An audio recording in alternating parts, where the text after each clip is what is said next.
Labas. Noriu šiandien pakalbėti apie stataus trikampio kraštinės, kuri yra prieš 30 laipsnių kampą savybę. Bet noriu pradėti nuo pradžių. Įsivaizduokime, kad turime lygiakraštį trikampį. Štai ABC yra lygiakraštis trikampis.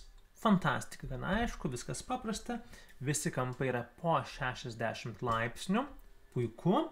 Ir visos kraštinės yra vienodo ilgio. Taigi, įsivaizduokime, kad turime čia aukštinę. Taigi, BD yra šio trikampio aukštinė, pusiaukampinė ir pusiaukraštinė, nes visų lygiašonių trikampių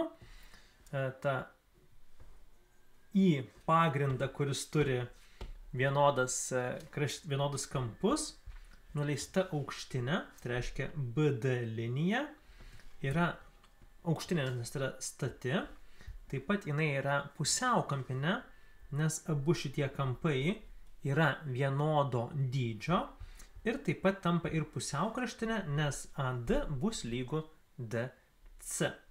Puiku, tokia maža savybė. Bet kas įdomiausia ir ką svarbiausia noriu papasakoti tau, kad ypač bus aktualu, kai Pitagoro teoremai daugiau spręsti uždavinių, kad jeigu mes turim šitą trikampį BDC, puikus trikampis, kraštinė DC yra perpus trumpesnė už įžambinę. Mes, jeigu žinome arba įžambinę, arba kraštinę, trumpesnė statinė, tai mes galime skaičiuoti įžambinę. Užtenka žinoti vieną iš jų dviejų ir žinosime visus kitus. Iš tikro, visus kitus galėsim žinoti. Taigi, kodėl taip yra? Na, visų pirma, ką mes žinome apie lygiakraštį trikampį. Kad, taip, jeigu mes čionais padalinsime per pusę, tai čia bus 30 laipsnių kampas ir čia yra tiesa. Lygiakraštis trikampis, čionais yra 60 laipsnių, čionais yra aukštinė, reiškia 90 laipsnių, tai kas mums belieka, tikrai belieka tik tai 30 laipsnių, kas ir yra tiesa, nes mes turime čionais pusiaukampinę lygiakraščio trikampio. Taigi bus 30 laipsnių. Mes taip pat žinome, jeigu čia yra lygiakraštis trikampis, tai ši kraštinė bus lygi kraštiniai AC. Taigi mes galime, netgi užsirašyti galime BC lygu AC, nes tai yra lygiakraštis trikampis. Kadangi lygiakraščiam trikampyje aukštinė yra ir pusiaukraštinė, tai mes žinome, kad AC yra dvigubai ilgiau už DC.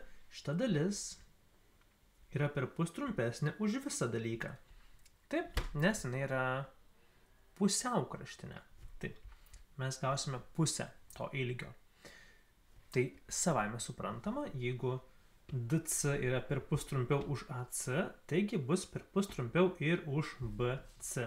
Taigi, šitas statinės yra pusė šito ilgio. Tai va, tai yra pagrindinis dalykas, ką norėjau šiandien išmokti. Ką tai reiškia? Jeigu tu kada nors turėsi trikampį, aš taip hipotetiškai gražiai nupiešiu trikampį ir žinosi, kad čionais yra status trikampis, čia yra 60 laipsnių, taip, ir tu žinosi, kad čionais ilgis yra, pavyzdžiui, 3 cm, tai automatiškai žinosi, kad įžambinės ilgis bus 6 cm, nes tai yra įsivaizduojamo pusė lygiakraščio trikampio. Na va, tikiuosi, kad šitas dalykas bus aiškus ir patogus. Na ir žinoma, mes galim lengvai apskaičiuoti ir kitą. Statinė visą laiką jo ilgis bus šaknim iš 3 ilgesnis už trumpesnę kraštinę. Reiškia, jeigu čia bus 3, čia bus 3 šaknis iš 3. Ir mes galėsime šitaip gauti įžambinę arba visus ilgius. Tai va, jeigu čionais yra 8, čionais yra 4, čionais yra 4 šaknis iš 3. Štai ir viskas. Mes taip gauname, taip apskaičiuojame visų šių kraštinių lygius. Tai tiek. Sėkmės tau su kitais uždaviniais.